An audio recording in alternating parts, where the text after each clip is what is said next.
அன்புக்குரியவர்களே, இந்த உலகத்துல என்னமோ நிரந்தரமா இருக்கிற மாதிரி பெரிய வீடு கட்டுறோம், ஆட்டம் போடுறான், அழிச்சாட்டியம் பண்றான், என்ன விட்டு ஆள் இல்லைங்கிறான்.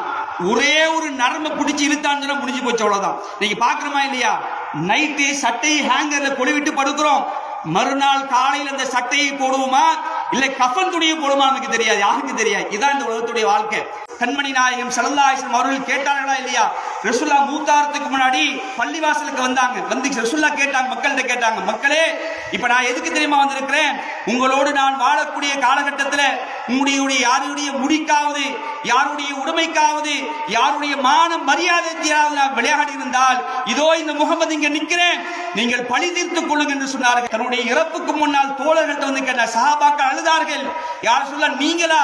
நீங்க வாழும்போது எங்களுக்கு என்ன பண்ணீங்க கேட்டாங்க. இல்ல, நாளை மறுமையில வந்து நின்று விடாதீர்கள், இங்கேயே நீங்கள் பைசல் பண்ணி சொன்னார்களே, இது நமக்கு படிப்படியாக இருக்கவில்லையா?